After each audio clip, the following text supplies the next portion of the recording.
وهجاك داودية ما أنت وزير فقي وزيركي أريماه دبادة الصومالية وحو حقيقيي إن إثيوبيا ودنك أي كبحينين laba bilood ka horna isaga ayaa ahaa ninka Soomaalida u sheegi jiray in bisha December 31 ay Soomaaliya ka baxayaan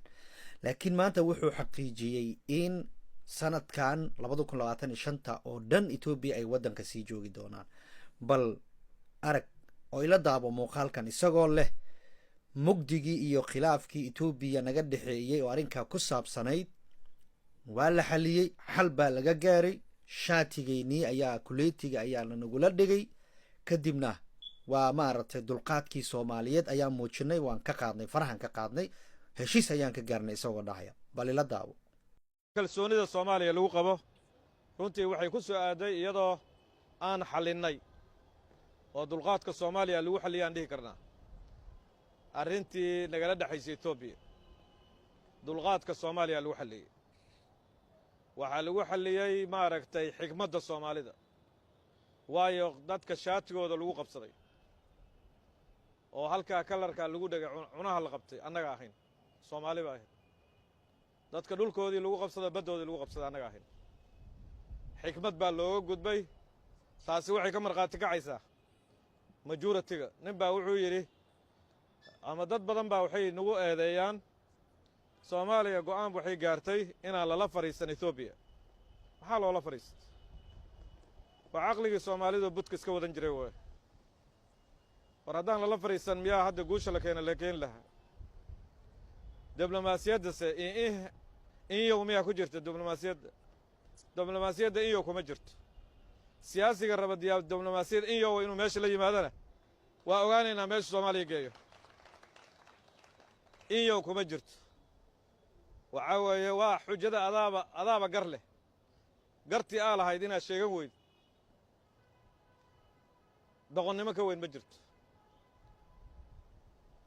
سمن كي وحالي هذا صوماليا عيدنا هو يقوليست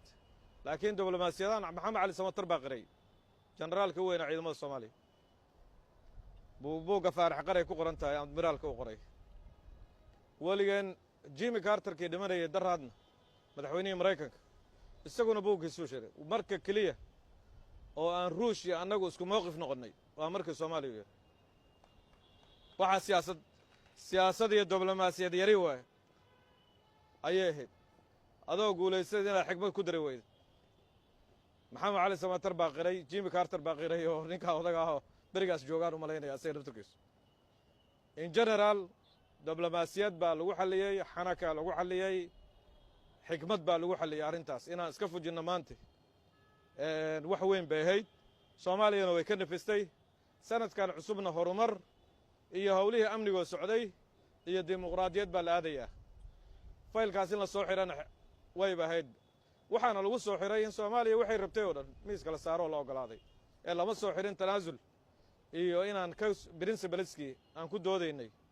إنا ماشي كسارني لو ما حير مركادي هذا وما سنتين